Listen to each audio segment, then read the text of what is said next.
Iran যুক্তরাষ্ট্র যুদ্ধ শুরুর পর সংযুক্ত আরব আমিরাতের মার্কিন ঘাঁটি ও বিমানবন্দর লক্ষ্য করে একাধিক হামলা চালিয়েছে তেহরান। এতে টানাপোড়েন চলছে আবুধাবি ও তেহরানের পারস্পরিক সম্পর্কে। রোববার নতুন করে ড্রোন হামলা হয়েছে আরব আমিরাতের পারমাণবিক বিদ্যুৎ কেন্দ্রের পাশে। দেশটির প্রতিরক্ষা মন্ত্রী জানায়, পশ্চিম সীমান্ত থেকে ৩টি ড্রোন তাদের আকাশসীমায় প্রবেশ করে। এর মধ্যে ২টিকে ভূপাতিত করা হয়। তবে বাকি আরেকটি ড্রোন আবুধাবির বারাক্কা পারমাণবিক বিদ্যুৎ কেন্দ্রের মূল অংশের পাশেই আঘাত হানে। মুহূর্তেই আগুন ধরে যায় সেখানে। তবে কোনো হতাহত বা ক্ষয়ক্ষতি ঘটেনি বলে জানায় কর্তৃপক্ষ। বন্ধ হয়নি বিদ্যুৎ উৎপাদনের স্বাভাবিক কার্যক্রম। ইরান যুক্তরাষ্ট্র যুদ্ধবিরতির ৬ সপ্তাহের মাথায় সংযুক্ত আরব আমিরাতের ড্রোন হামলা নতুন করে ঘোলাটে করতে পারে পরিস্থিতি। আর এই ঘটনাকে আন্তর্জাতিক আইনের লঙ্ঘন বলছে জাতিসংঘ। একই সঙ্গে মানবাধিকারের মূলনীতির সঙ্গেও তা সাংঘর্ষিক।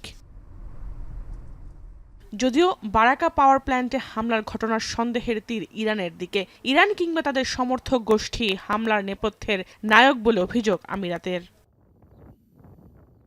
হামলার ঘটনাটি নিয়ে চলছে তদন্ত।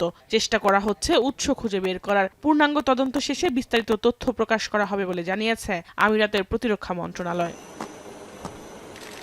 আল জাজিরার প্রতিবেদন অনুযায়ী দক্ষিণ কোরিয়ার সঙ্গে অংশীদারিত্বের ভিত্তিতে $২,০০০ কোটি খরচ করে বারাকা পারমাণবিক বিদ্যুৎ কেন্দ্রটি নির্মাণ করেছে সংযুক্ত আরব আমিরাত। ২০২১ সালে এই কেন্দ্রটি পূর্ণাঙ্গ উৎপাদনে যায়। দেশটির মোট বিদ্যুতের চাহিদার প্রায় ২৫% আনে এখান থেকে।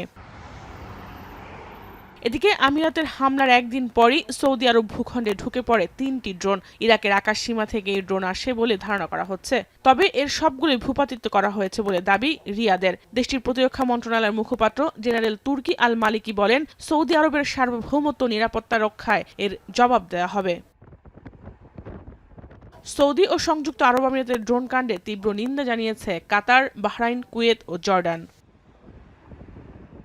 জাহানারা ভুঁইয়া, এখন বিশ্ব।